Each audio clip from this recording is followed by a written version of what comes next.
Good morning. Morning. How are we doing? Would you all care to stand with us for this first song? And then after that, feel free to kind of do whatever is comfortable, but it's fun to, if you're willing and able to stand and sing together. Yeah, I'm so glad to be with you this morning. We're going to sing a song called Brother, and it's nice to start off with a song about being family. And it's nice to have this family. So let's just be thankful for that this morning and sing together.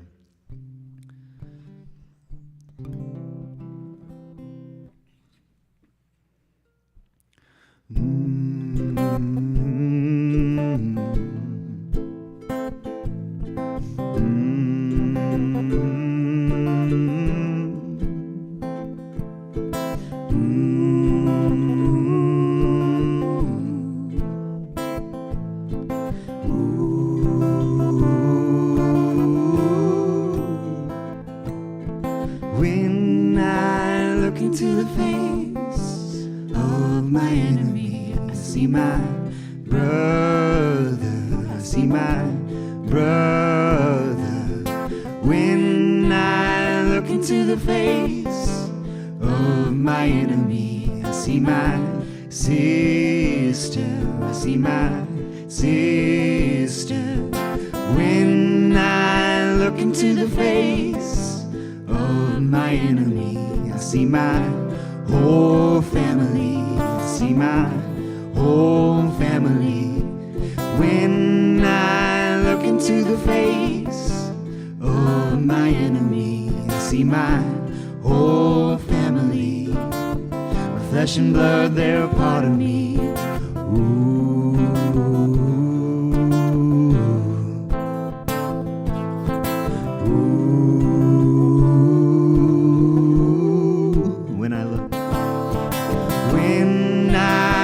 Into the face of my enemy, I see my brother, I see my brother. When I look into the face of my enemy, I see my sister, I see my sister. When I look into the face of my enemy, I see my whole family, I see my whole family.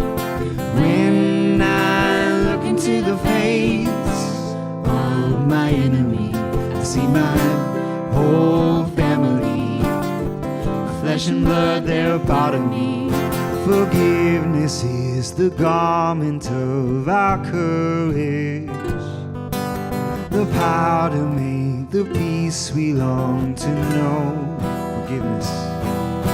Forgiveness is the garment of our courage, the power to make the peace we long to know. Open up our eyes to see the wounds that bind all of humankind. May our shudder hearts greet the dawn of life and charity and love. Open up our eyes, open up our eyes to see the wounds that bind all of humankind. May our shudder hearts greet the dawn of life with charity and love. When I look into the face of my enemy, I see my brother, I see my brother.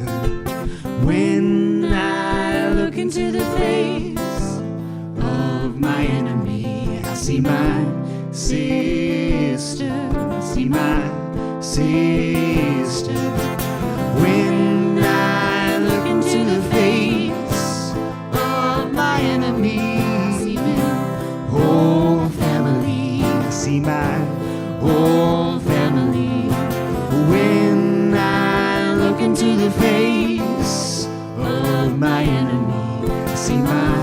whole family. My flesh and blood, they're a part of me.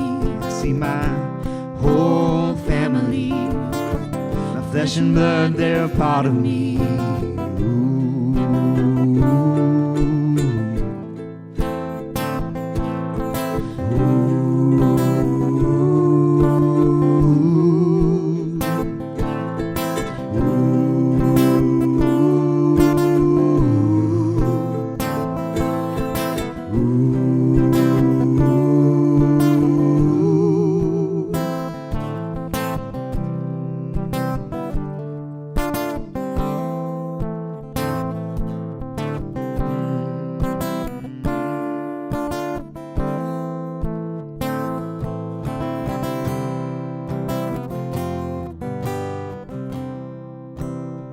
I then shall live as one who's been forgiven. I'll walk with joy to feel my shame allayed. I know my name is clear before Creator. I am the child and I am not afraid. Filled up with grace, now I'll forgive another. The law of love I gladly will obey. I then shall live as one who's learned compassion. I've been so loved that I'll risk loving too. I know how fear builds walls instead of bridges. I'll dare to see another's point of view. And when relationships demand commitment, then I'll be there to care and follow through. Your kingdom come around and through and in me. Your power and glory, let them shine through me. Your hallowed name, oh may I bear with honor, and may your living kingdom come in me.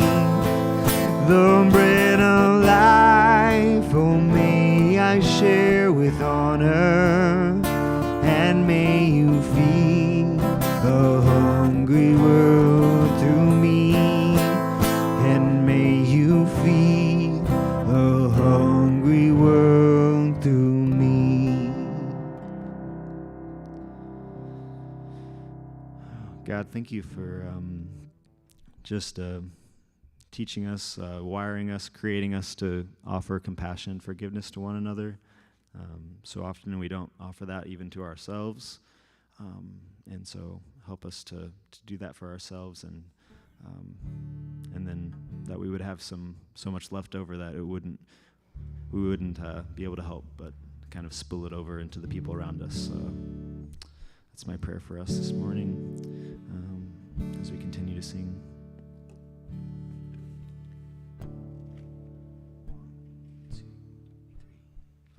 Lord, make me an instrument of peace, an instrument of peace.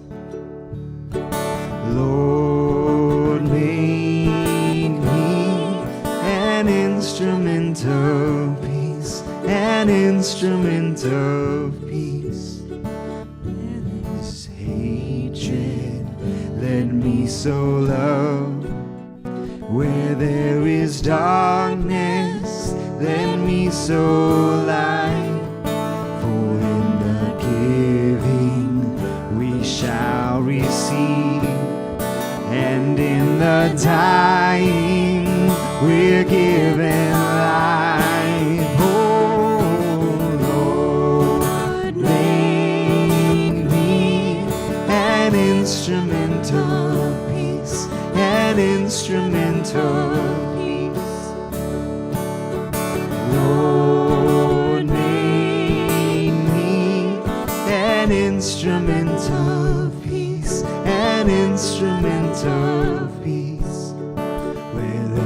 is sorrow, let me sow hope. Where there is doubt, let me sow faith.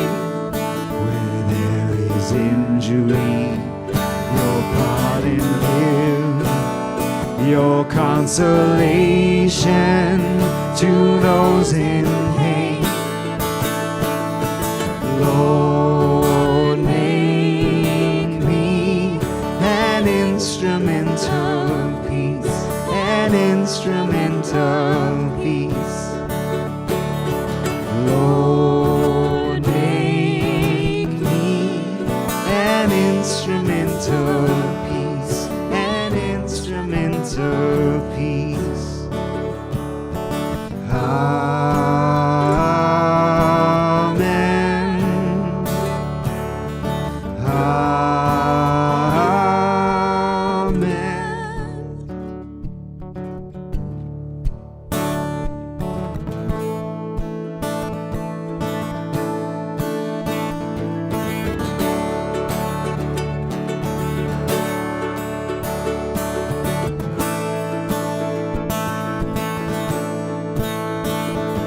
We are knit together as one.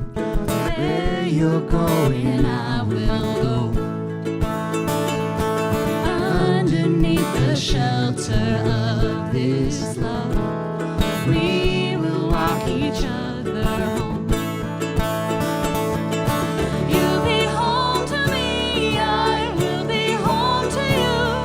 No one is an island. You'll be home to me, I will be home to you. No one is an island. I will walk beside you here on the way. You will never be alone. I will be your shade in the heat of the day, your refuge in the bitter cold. You'll be home to me, I will be home to you. No one is an island. You'll be home to me, I will be home to you. No one is an island. How good it is to be known by you. Love is our shelter, we're better together. How good it is to be known by you. Love is our shelter, we're better together. How good it is to be known by you. Love is our shelter, we're better together. How good it is to be known by you. Love is our shelter, we're better together. You'll be home to me, I will be home to you. No one is an island. You'll be home to me, I will be home to you. No one is an island. You'll be home to me, I will be home to you. No one is an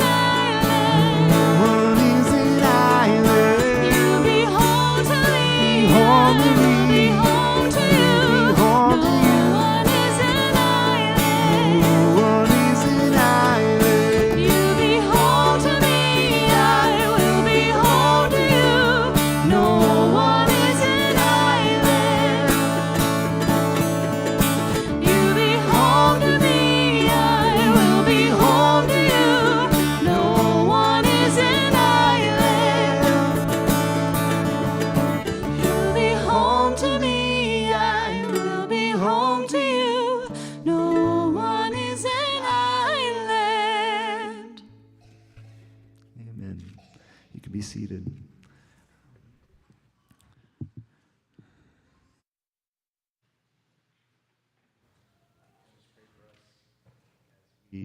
I'll pray for us as we transition into the rest of the service. Thank you, God, so much for the ability to just be together and sing songs together. Where else do we get to come together in a room like this and sing with a bunch of people, with a bunch of friends, and really try to honor the deeper parts of ourselves that were created to love and to seek justice and to do something more than just kind of survive and go through the motions of life, that we can come to this space and hear experiences from others and just try to encourage one another to keep pushing to grow and grow in our love and our compassion. It's a very special and actually rare thing, and I think sometimes we forget that. So let us just be so thankful this morning that we have this, and to really soak it in and to open up our minds to what you might have to offer us this morning through the message and through our time together. So thank you, God, so much, and just be with us this morning. Amen.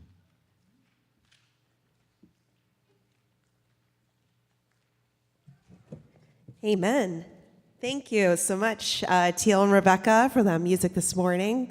And welcome, everyone. Hello. My name is Jen Colburn. I am a stakeholder here at Brownline. And just want to welcome you all here this morning. Kind of cool, chilly Sunday morning. I was like, whoa, I stepped out the door. Was not expecting that. Did not bring a jacket, but here we are. So just want to give you a warm welcome. And if you'd like to participate in our live chat this morning, we have a QR code up on the screen. We are sort of both a in-person and online community, so we love having this option for people to participate during the service when they're here at the Davis or online. So you can use your phone's camera to follow that QR code on the screen. Our moderator today is Ed Wang, so thanks so much, Ed, for moderating the chat. He's going to be hanging out there if you have a comment or question, or if you need anything at all. So feel free to chime in there. So a special hello if you're new or newer with us, joining us this morning. Hope I get to meet you. And we'll have some time for chatting here at the end of service. It's always a great time to reconnect. So Brownline Church, as I said, is both a local and online community.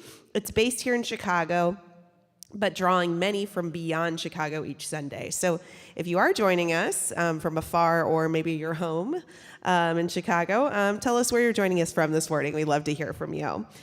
This church was started to help people connect with a God with love, find spiritual health and community, and contribute to justice and healing in the world. In particular, people who feel more comfortable in culturally progressive settings rather than culturally religious settings. People who maybe didn't grow up in a highly religious environment, or people who maybe chosen to leave a highly religious environment at one point. But what brings us together is our guide here, which is Jesus. There are religious settings that present faith in Jesus as sort of an exclusive thing that you're either inside or outside of, but our experience here is entirely different. For us, following Jesus has always made us more open, more inclusive, and never more closed off. So before we get going on our message today, our preschoolers and elementary age kids here at the church, they now have an option for their own space together to play a game with friends, do a prayer and quieting exercise, and then read some stories and share with each other. So in the back of the theater, Miss Amanda and Mr. Warren, they're over there. They're waving their hands. So parents, if you'd like your kiddos to join, you can help them make their way back there. It's the back of the theater right now, and they're going to go over to Theater 3. So don't forget, just make sure you have a phone number on the roster sheet with our volunteers, just in case they need to reach out to you. And the little ones are going to rejoin us at the end of service. So awesome having that option for our little ones to hang out. So with that, I'm going to invite up Haley and Vince for this morning's message. So let's give them a warm welcome, everybody. Ooh, I did a little slide. Whoa. We've been doing the same. It's scary, yeah. Hi, everyone. Good morning. Good morning. It really is slippery right now. I know. Okay. Good morning, everybody. Also wanted to have a reminder too that if you are someone who needs a little bit more space or you've got a little one that is extra noisy, which we don't mind at all. We both have experience with that. They're around. There is a space in Theater 1 that has some foam tiles laid out and a screen up front that is doing a live stream of the service in here. So just wanted to have a little reminder for that. But Vince, as we are getting started here, we're continuing our conversation on community this week. And so I would love for you to just kick us off here on what specifically we're going to be talking about. Yeah. So last week, if you were with us, or I'll mention what we were talking about if you weren't, I was encouraging us as individuals, but also as like a church at large, to consider embracing a patchwork understanding of how we each as individuals experience community in a healthy way. And a patchwork meaning like we're drawing from this community and from this community, and some of those communities might be more primary for us, like we know most of our friends through that, and then other communities might be secondary, where we're not necessarily all of our friends come from that circle or group, but it still nonetheless serves a really important purpose. And so we were talking about, like this could be church, for example, like this. We are primary community for many. We are secondary community for many, and that's awesome. We love that. This could be people from your gym or people you play basketball with or D&D with or any other group activity, right? Like those end up being communities for us, and patchworking those together is really important. The way that we were kind of, the two images we were talking about of like how do we know we have it? Were the people who will bring you a casserole or the like if you're in need, or maybe we'll move your boxes when you're moving. Yes, or the people who are in the know on the big decisions of your life. Like you don't have to make the biggest things. Like you're considering a change in where you're going to live, or who you're going to live with, or what you're going to do to make it in our market-driven economy in America, as we'll talk about a little bit more today. All those big decisions. Does it feel like you have to make those alone, or does it feel like there's people who are in the know who can maybe be trusted advisors or just like bounce things off with you? I remember I shared how relieved that I was personally when I first met somebody who was like 30 years my senior, such a mentor to me, who said to me sort of in passing, as if it was an obvious thing, that his community was a patchwork. Because I think for a long time I have kind of felt like I've had to make a patchwork of community for myself, borrowing from this, being in lots of different circles at once, never really feeling like I fit in totally, experiencing frankly like being abandoned or being betrayed by folks who used to be mentors or folks who used to be peers to me. I always felt like I was kind of doing it wrong, or like the people who are you most look up to, they have found their group, they've found their tribe, right? And those people are with them to the end, and I must be bad in some way because I don't have that. And it was such a relief to hear somebody say to me like, oh my gosh, no, like it's been a patchwork for me my entire life. And it brought relief to me to hear that from somebody who I looked up to, who I wanted to be like when I grew up. Yeah, I refer to it as the sitcom effect. The sitcom effect? Because you see something like Friends and expect that that's what community looks like. Yes, like exactly. You have to have this close-knit group that you do absolutely everything with, right, and that you, experience life with like that. But for most of us, I think it's not that way. It's not. Yeah. We have a mixture of primary and secondary, and people who know certain things that are going on in our lives and are trusted advisors or mentors in that area, and then people who know other things too.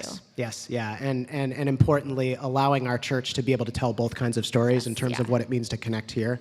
So that felt really important, and my thought was like, how do we build on that? Where do we go next? It struck me after the fact that Jesus' experience of community is a patchwork. And I don't think I said this explicitly last week, but so Jesus had a primary community, evidently, of 12 really close friends, which itself was made up of people who were from various different secondary communities.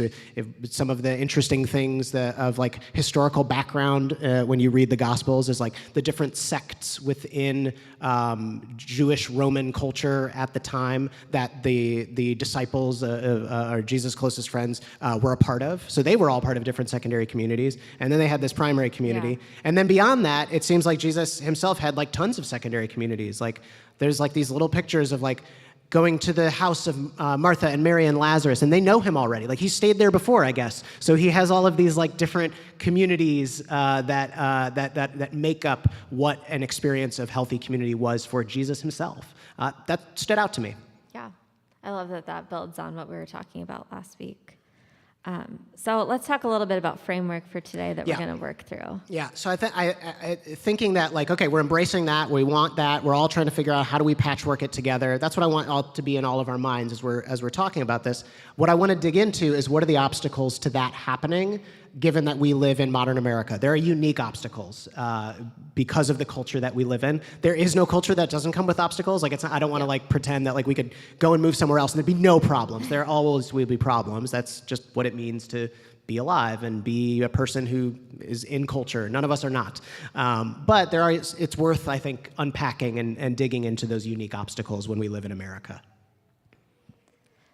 So the helpful way of navigating this today that we're going to use is this statement of what can be missing from community when. Yes. Yes. Yes. Yeah. Fill in the blank. Yeah. And so maybe let's get started with the first one. So what can be missing from community when? My first one is it's organized around the economy, the market, money, all of those things. What can be missing when it's organized around those things? So like in modern America, in Western Europe, increasingly all over the world, no matter where you grew up or have spent time, the market is the organizing principle. Everything kind of comes around to the idea that we, like Eden, my new daughter was born last month, and welcome to the world, you get a hospital bill, right? You have to pay for becoming alive in America.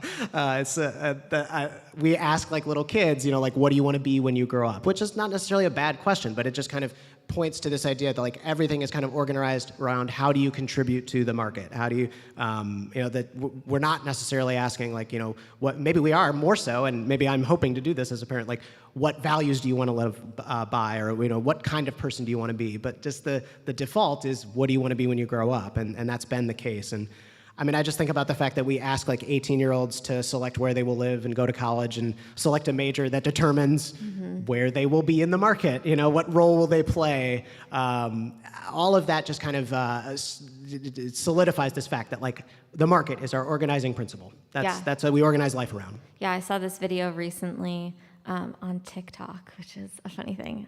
I used to think that was just not a millennial thing, but there's actually so much content that relates. No shame. No shame. But on TikTok, I saw this video. It's actually a series of videos where a woman interviews people off the street and just says, like, what do you do for a living? Like, that's the first, which even that question of what do you do for a living? How much money do you make? And are you happy? Like, do you like what you do? And that was a series of questions. And it's almost this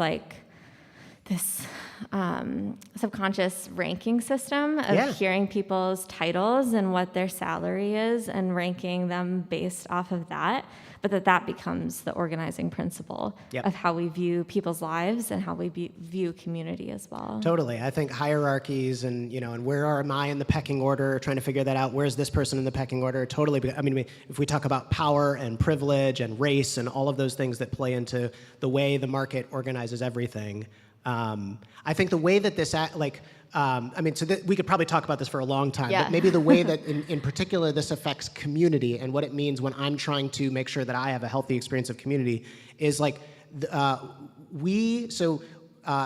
for most of history, what the organizing principle was for a group of people or a place in the world was a set of shared sacred practices or a set of shared beliefs. And that's not the case for us in America. And that's like historically extremely different, like very different, has, like most of human history has not been this way. We're the odd ones. And it's hard to feel like we're the odd ones because we're swimming in it, right? So it doesn't feel odd to us. And that just means things.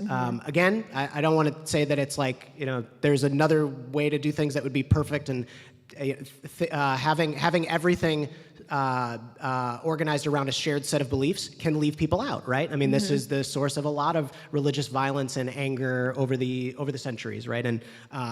But this doesn't necessarily free us from that, is what I mean. Is the market is not it's not like neutral, and I think the lie is that like, oh, because we're not organized around a shared set of beliefs, we're organized around just transactions and the economy, everything will be fine.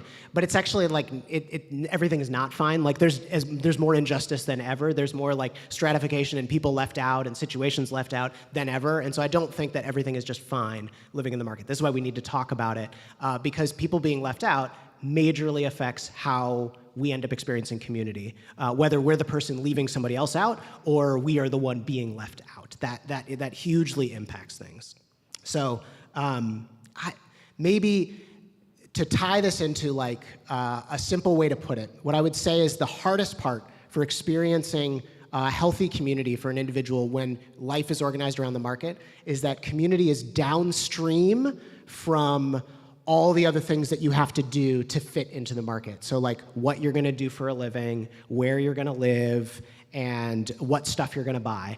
You figure those things out generally, and then you figure out community after the fact. Once you've moved somewhere, once you have decided what you're gonna do for the rest of your life, then you try to figure out who you're gonna do it with. And that is precarious, I think. It is the way we do things, and it often can work, but it is precarious. It seems to me like community ends up on a razor's edge as a result of that. So what are some things that are missing when our experience of community is organized around the market, around the economy? I think the main thing, because we're talking about how precarious it is resilience. This is what I want to argue is missing from community when we're so organized around the market. We are constantly having to react to any of the changes that happen upstream. Like our situation has changed in terms of where we're going to live, or our job has changed, or something very specific about our job has changed, where our healthcare coverage changed, or so all of this legalese that makes up how we participate in America. When one of those things changes, our bottom line changes and our budget has changed, and then oh no, does that mean we have to live somewhere else next year? Do we have to find a new apartment, or does that mean that well maybe I have to find a part-time job? All of these questions that we end up asking. Then what is affected, because it's downstream, is our community, our experience of friends and circles, and maybe might mean that a major upheaval might happen to our community, like we have to move somewhere to an entirely new city or something like that. Or maybe it just means small changes that end up meaning we have less time, and so that really important group of people that we used to be able to spend time with every Tuesday, we just don't make it anymore, and then eventually we're just no longer as tight with those people, and all of those little things are downstream from these big things. So I just think we don't have a resilience to our experience of community when life is so dependent upon the market. Yeah. I think even that question of what do we do for a living, for me, it's helpful to recenter this on community rather than vocation and things like that. So what I actually need to do to be living and living well is to lean into relationships that matter most, to pursue joy and finding ways to be well, finding things that make me feel fully like myself. Like all of that is far more important. And so when we recenter that aspect of how can I actually take up practices that are helping me lean into a resilient community more, that makes the other things, it recenters what we're focusing on. Yeah, because it's important to note that these are like forces that are way bigger than us. We're not like bad people because our community is downstream from all of these other things. Like this is the water we swim in. This is the way things work in America. When you end up born into this culture, this is how things go. And so really the question we need to ask is not how can we be better because we're so bad. The question is how can we pad our experiences with as much resilience as possible, because America's not going to do it for us. Yeah. America is going to make things more precarious, more on a razor's edge when it comes to you experiencing the relationships and community that you need. So how do you pad your experience with as much resilience as possible, I think is what I want to drive at. Yeah. And I think it's important, too, this distinction that it's not a good way to do it or a bad way to do it. It's how do I navigate the inevitable in a way that feels healthy and life-giving and meaningful. Yeah, exactly. So I mean, this is something I think about in terms of a faith community like ours, in terms of we are trying to find a pocket of people that are centered around some sort of shared values, some sort of shared magnetism toward the person and teachings of Jesus. I think about a phrase that you brought up last week from Brene Brown, this collective effervescence, the idea that you've probably experienced it before, but it's when you find yourself caught up in the midst of something greater than you, a greater group of people than you, a greater purpose than you. You're like, oh my gosh, I am a small piece of this big thing, and that is like an effervescence that I can feel in my body and my spirit. Wow, what an experience. I think one way we can pad our experiences with resilience, our experience of community, is to commit to those bigger things that do this for us. I think committing to this church, whether this church is primary community or secondary community for you, can help with that. Committing means just, like not making it like a game time decision that you engage in it, but trying to really like, oh yeah, sometimes I'll be tired, or sometimes I'll have things going on, and if I think that this can get me collective effervescence, I mean that's up for us to prove for you. I don't think you have to say that. But if we are providing that for you, or if another community, a secondary community in your life, is providing that for you, a group of friends, a group of like a club or an interest or something, some way that you're connected with a group of people, if it provides you that collective effervescence, commit to it. Make it a major priority in your life. Put it in front of other things. Make it the thing that you're not going to cross off the list if push comes to shove, or if things are competing on your calendar. Yeah, validating how important community is allows us to lean into those relationships and prioritize social things and relational things. And it's a really practical thing, too, when you look at the way that your time is spent. Yes, that's right. That's right. I mean, what do they say? Like, you follow, what you're spending your time on to discover what your true priorities are. So, yeah. Exactly. Yeah. I think it's important to say, there's a degree of, especially in the Jesus tradition, of a drive toward, in some ways, living counterculturally. That is a part of what it means. And I do think I want to encourage us, if that feels like the right choice for us, to live as counterculturally as possible, as we're able. And I think that depends on our experiences. If you're somebody who experiences more societal privilege, just because of where you are social location-wise, your race, your being a middle-class person rather than a working-class person, all of those things play into this. If you have more, it's easier for you to just decide, I'm going to live counterculturally. And so I want to especially recommend it to you if you're somebody in that kind of boat. If not, I certainly don't want you to feel shame this morning, because I think in a lot of ways, the less privilege we have in American society, the harder it is for us to live counterculturally. But I think it's just worth talking about a couple of examples of that, because it can be a good thing to lean into for some of us. One story I can think of is, I remember this was recently, even during the pandemic, sort of in this great resignation phase, right, that we're in as a culture. A friend of mine deciding, and we ended up having multiple phone calls over the course of a month, as she really was considering this idea of my work is stealing from my ability to feel like I have healthy community. Because the community I'm in at work feels unhealthy, and it's taking time from the communities that do feel like they're pouring health into me. And so, but it's this stable job, it's this very secure job. And she made the really hard decision to just say, having the community thing figured out is more important than having the stable, secure job. I think I can figure that out after the fact. Now, there's a lot of factors that play into her making that choice that may not be the right choice for everybody. But I felt so proud of her. I felt admiration that she would make that choice when that is so countercultural. You figure out security, and if you've got something good, you just complain about your job with people. You don't, leave it, because it's stealing. And she just this is a choice for my mental health, for my communal health. I'm going to do this, and I just love that. I think that's really important. Yeah, it can have really big implications. Yep. But let's move to the next one here. So what is missing from community when?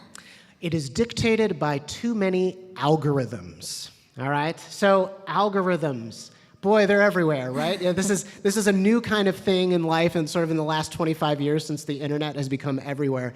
So much of our lives, maybe we're not even aware of this, but let's just be honest about it. So much of our lives is dictated by algorithms. More than we think, everybody.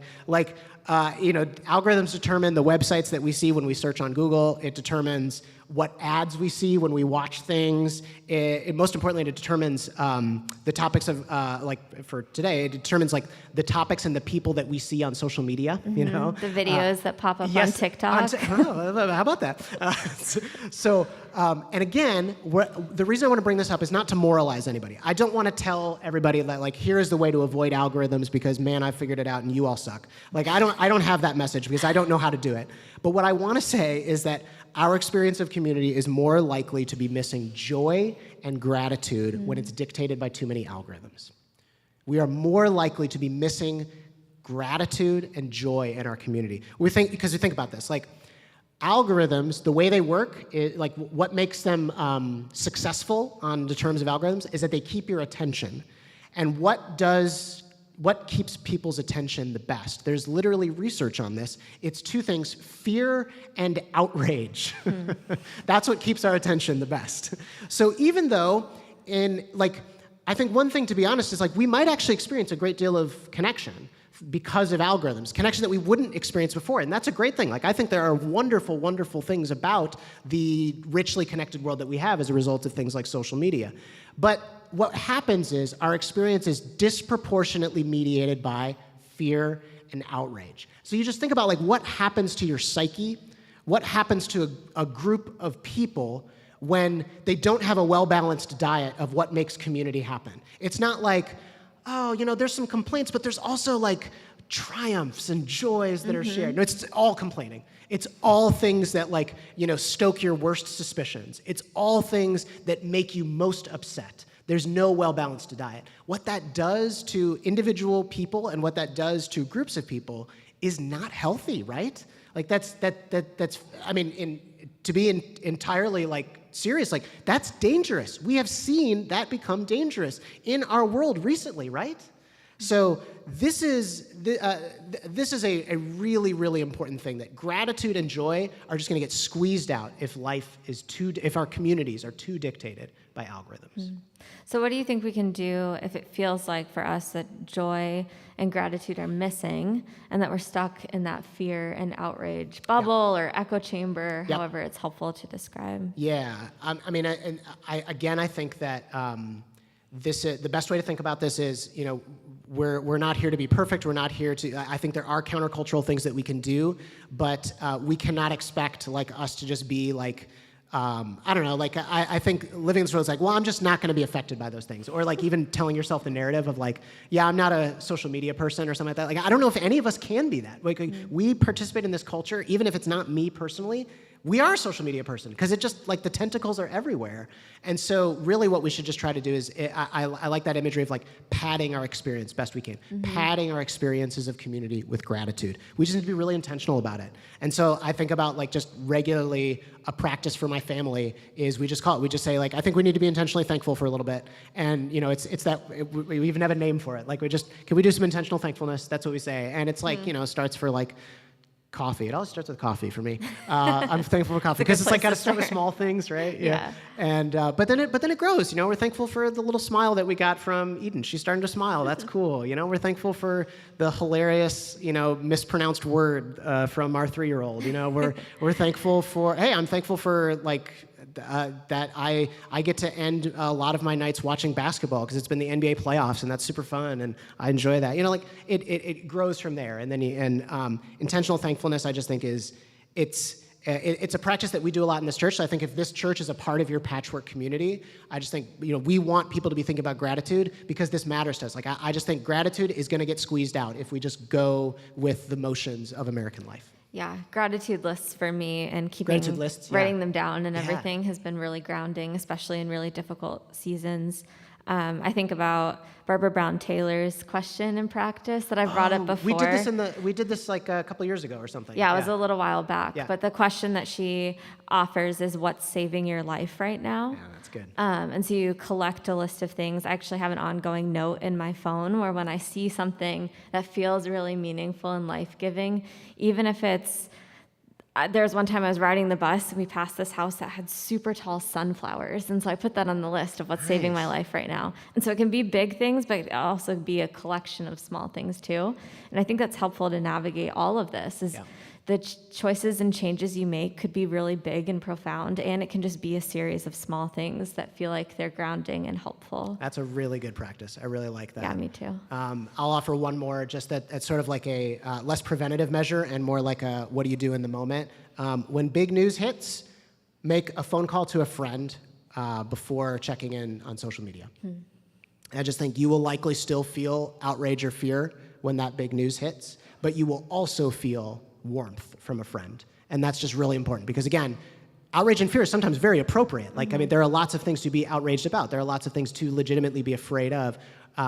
What is the problem is when things are out of whack and we don't have a well-balanced diet in our communities. So pad your experience with the warmth of a friend will make you more grateful while you're experiencing maybe some fear and some outrage. Yeah.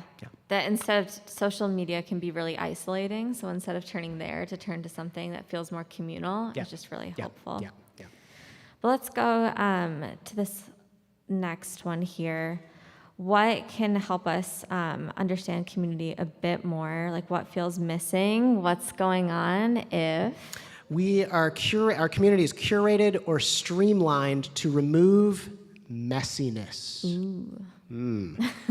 So I think this is kind of another thing that flows out of what we've been talking about. There is a resistance to messiness in general in life. The market economy and algorithms, these things we're talking about, are all about removing mess. It's about the clean, curated version of life, right? You know, even transactions, no remainders, no time for extra, no time to fall behind. You know, be camera ready, put your best foot forward, all of that stuff.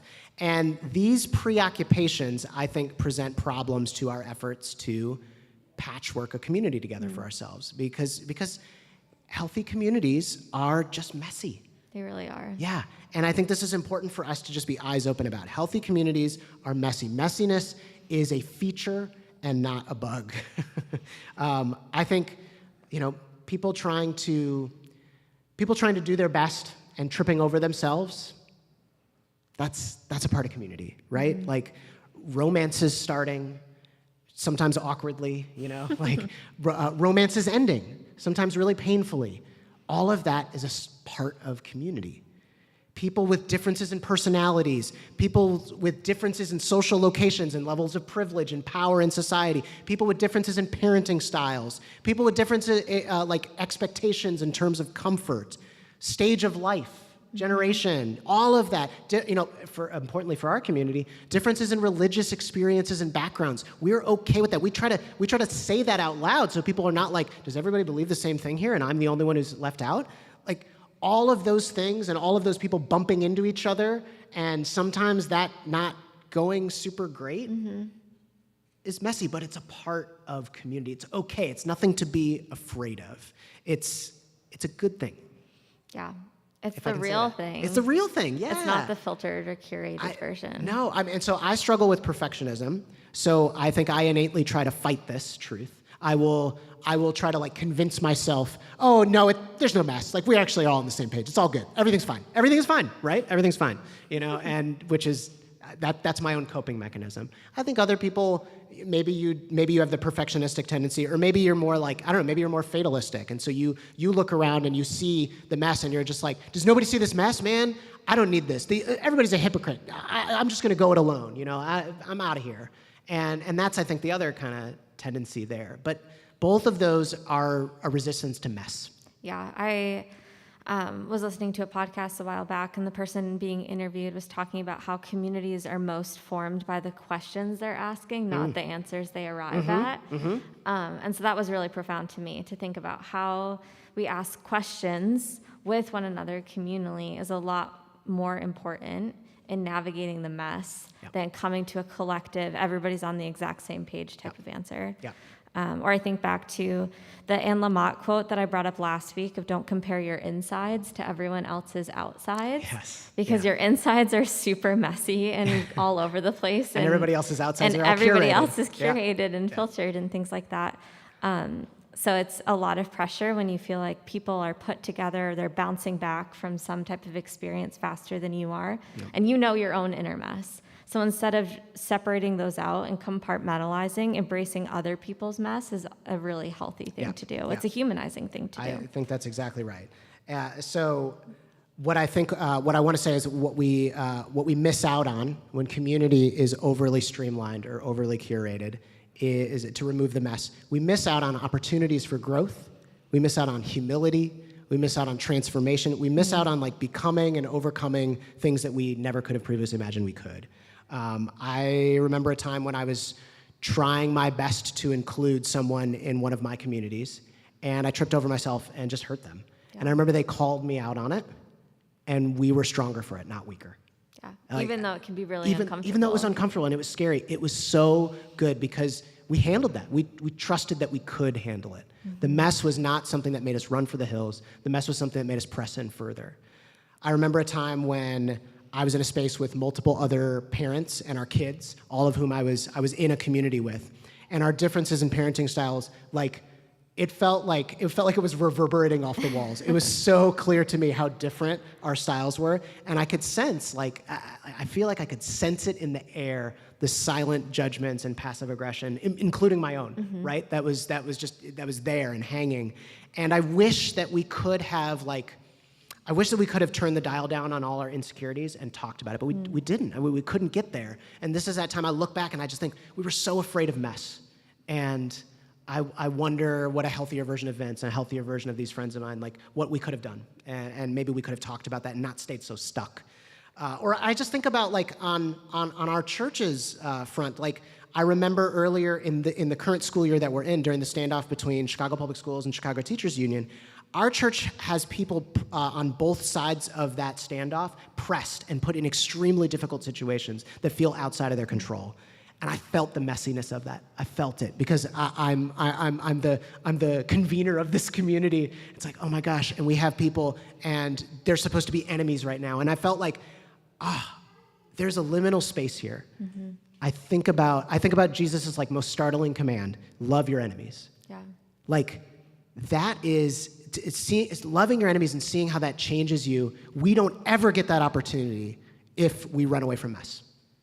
And that felt big. Yeah. Yeah. I think this ties into the movement from judgment to love that we've talked about. That when we actually embrace the lens of love, it also means embracing mess. Like you can't separate out the two, but it allows enemies to become neighbors, and that's really important. I'm really drawn to this instance in the Bible in Matthew chapter 20, where Jesus is handling a request from two of the disciples, James and John, and their mother, about asking for higher status within the community of Jesus' disciples. And the way that Jesus responds is so winning. It's really one of the most beautiful passages about community in the New Testament, because Jesus, both in the way that he responds, both mitigates conflict and mitigates shame. He avoids both of those problems. Like so the way that he responds to the request from James and John and their mother, he says, "Oh, you don't know what you're asking." This tone that Jesus takes, like, oh, you don't know what you're asking. This is not for me to grant, Jesus says to them, and he doesn't like shame them. He's not like, oh, you want higher status, huh? Hey guys, did you hear what they asked? You know, and he's so gentle in his response of just like, I see what you want. I don't think you know what you're asking. But then it's in Matthew 20, Jesus does address the rest of the disciples, because evidently probably it carried around. It's like any community, right? Like, did you hear what James and John asked Jesus? Can you believe this? And he speaks to them. It says they were indignant with the two brothers, and Jesus calls them together and says, "Hey, lording things over each other, that happens in our world. We're not going to do that with each other. We're not going to run from mess. We're going to embrace the mess, and we're going to talk about this." And I just think that's the model we want to go for. That's what we want. Yeah, I think it's really important to name that Jesus doesn't use guilt or shame to heal and teach and help foster community.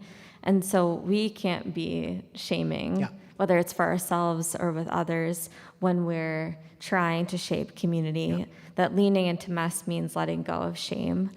Even the story here with James and John wanting to be elevated to some type of position, and that language of being on Jesus' left and right, like that position of honor almost. For me, I think about the crucifixion, and that Jesus wasn't the only one being crucified at that time, which in itself is mess, and in itself would carry a lot of humiliation and shame. And so who was on his right and left? It was people who were deemed criminals or rebels or people that were seen as violent. And Jesus humanizes them in interactions that he has with them on the cross. And so this request from James and John to be elevated to this position, who is actually on Jesus' right and left. Yes. It's Yeah. people that would have been rejected as the enemy, and instead Jesus embraces them. Yeah. Yeah. So what can we do if it feels like humility and growth are missing from our communities? I have a few suggestions here. So first, I want to suggest that we really try hard to notice when we are tempted to judge or gossip or assume or do something passive-aggressive or retaliate after feeling hurt. If we can notice that, the first thing that we do is we remind ourselves we are not bad people for feeling those things, for feeling tempted to do those things. It is entirely normal to feel tempted to do those things. It's so important that we recognize that that's what makes us human. What does matter, the measure of our character and our integrity, is that when we are tempted or to do those things, to judge or to assume or to retaliate, that we make choices in line with our values. That's the measure of us, not whether or not we felt tempted to do it. And then so we have to take seriously, like, what do we do with that? I think this is lifelong work. I think that this is confronting insecurities. Like when I think about me being in a room with a bunch of other parents that all have different parenting styles, and the pressure and the insecurity that rises up in me and that I know for a fact is rising up in the other people too, how do we do that? I mean, it is lifelong work to feel like you are solid enough and healthy enough in your own body and able to have a conversation that embraces mess and doesn't run away from it.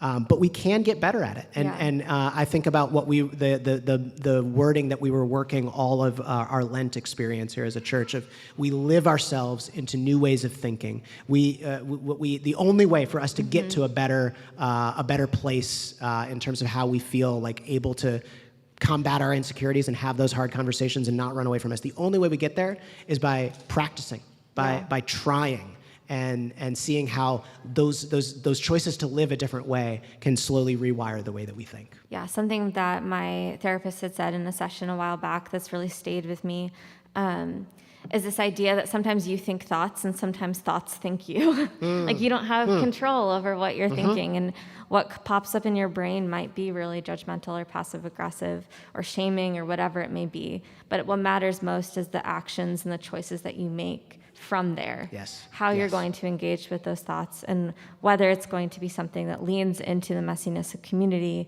and embraces this really humble stance of, I don't have a lot of control right now. Yes. Yeah. Or if you're going to try and fall back on ways that remove mess. Yes, absolutely. I'm going to go Harry Potter for a second of like a Dumbledore talking to Harry. It is our choices, Harry, that define us. Yeah. Not when struggling with like, oh, these things I'm thinking or these things that are going through my brain. Does that make me a bad person? It is our choices, Harry, that define us. Therapy and Harry Potter. Therapy and Harry Potter. It's great stuff. Well, so I wonder what you think about these ideas of resilience and joy and gratitude and growth and opportunity for humility that feels squeezed out when it comes to modern American life, squeezed out of our experiences of community. I wonder if any of those feel like they are squeezed out of your experience of community because of the water that we swim in American life.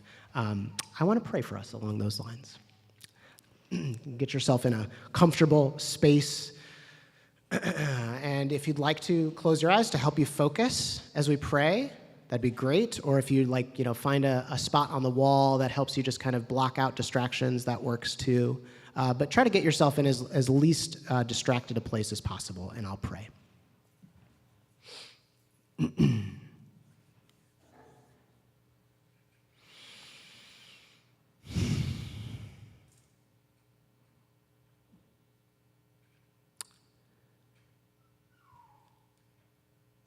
God, we long, each of us, to belong to people, belong to others that give us the sense of connection we want in life, the sense of support that we want in life, that give us a sense of purpose that we want in life. We long to have those things in place. But there are so many obstacles to us experiencing that. And so many of those obstacles are outside of our control. But the way things work out in America is we kind of think it's our fault. all of those like bigger than us forces that make it hard to experience gratitude, that make it hard to experience resilience, and make it hard to experience humility in our communities, all of those things kind of get like offloaded on us of like, if you're having a hard time with that, it's your fault. And that is too much for any of us to carry. So for any of us this morning who like feel identified with that, of like, I just feel like all I'm being told is it's my fault that I'm lonely, or all I'm being told is that it's my fault that I don't have the community experience I want. We lift those hurts up to you, God, the God who is a fellow sufferer with us, who lives and breathes and moves through all of us in this culture and feels the same pain points and frustrations and anger and exhaustion. You are in this with us, and you are just as upset. So help us to not feel alone in those pain points that we're presenting to you. Help us to feel that there is healing for us in those hurts.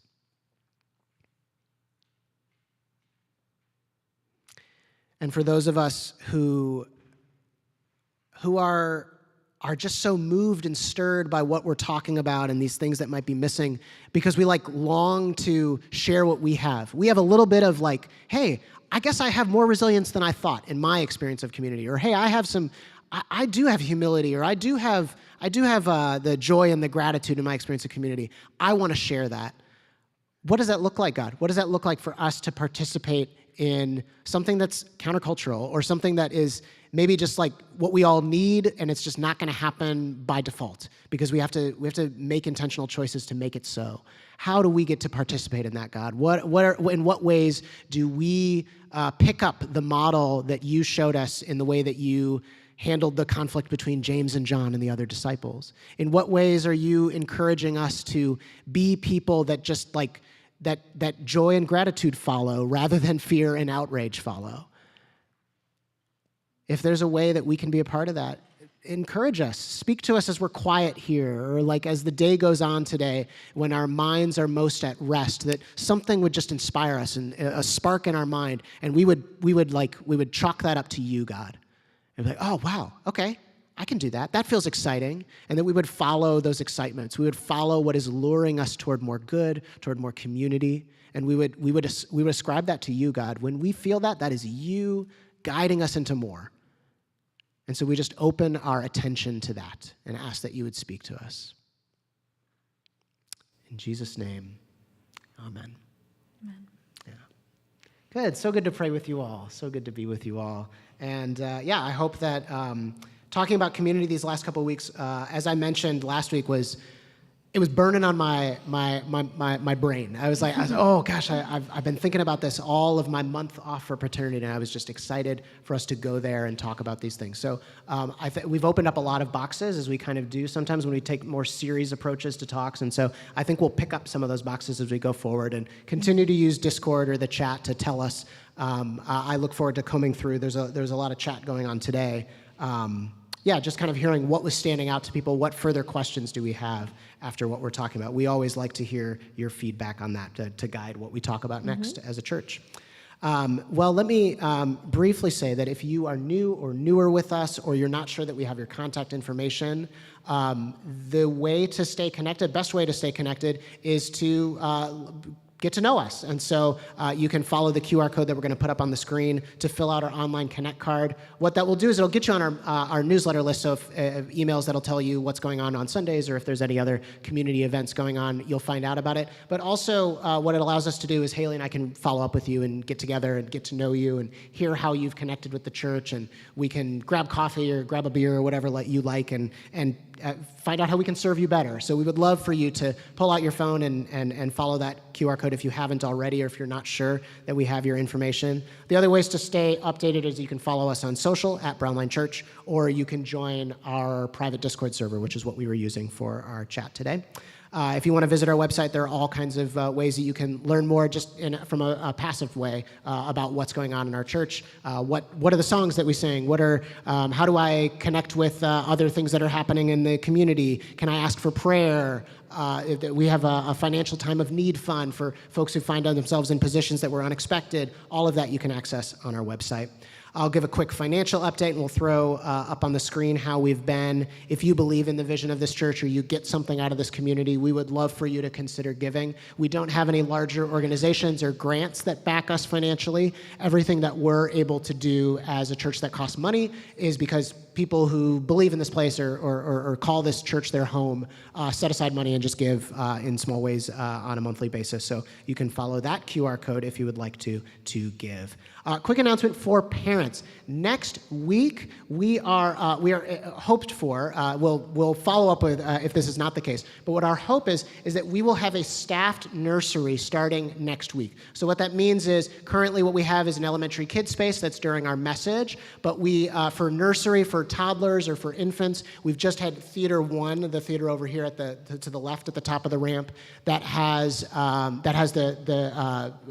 service playing in there, and it was, parents, you can use that space, but it's not staffed. Starting next week, our goal is to staff that space with employees and volunteers. And so what that means is that if you would like to drop off your infant or your toddler over there, you can do that. Or if you'd like to hang out there and just have an extra set of hands because you might need to use the bathroom, or you're actually really interested in what the talk says, and so you want to listen for a second, the talk will still be on in that service or in that theater, but what we're going to have is staff to help. And so that will be available through the entire service when we get that off the ground. So we'll have a couple of volunteers or a couple of employees there who will be happy to hang out with and play with your infants and toddlers while the service is on the screen in that theater. And then we will still be having our elementary kid space, that half an hour, 40-minute block during the message. So message for you parents for this week. Haley, I'm going to pass it back to you to close us in communion. So each week we close our time together with communion, and actually this week I'm thinking about how this is an act of collective effervescence. Yes. That in communion we acknowledge meaning beyond just ourselves that's found in the pattern of life, death, and resurrection of Jesus. This is a practice that followers of Jesus have done throughout different time and space and cultures. So you can actually use whatever elements that you've got around you. If you're joining from home, you can grab something close by. If you're in the theater, we're going to pass around some crackers in just a moment. You can use whatever little bit of coffee you've got left or water, and we will have a space of talking with one another. That'll be the communal element. So in a moment, I'm going to invite you to stand and chat with someone near you, and then we will come back together after that to pray over the elements and take them together.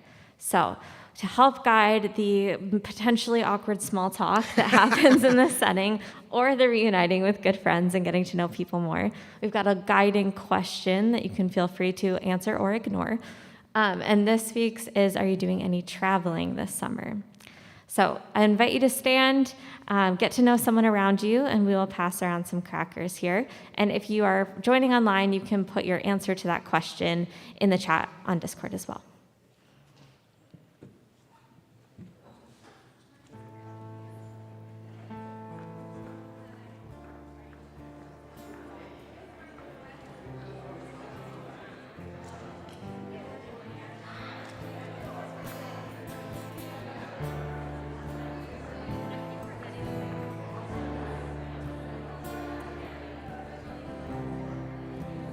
Hey everyone, if you require gluten-free communion, just see Haley. You can find Haley. She's got it for you.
I don't want to interrupt too much good conversation here.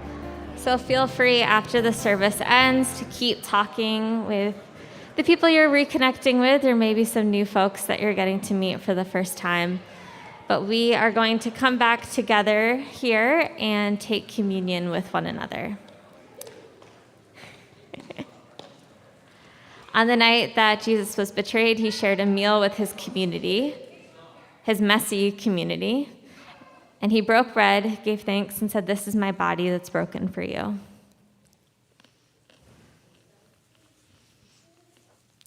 In the same way, he took the cup and said, "This is my blood poured out for you." Whenever you eat this bread and drink from this cup, you do so in remembrance of me. And so, Jesus, we remember today that you are one who embraces mess,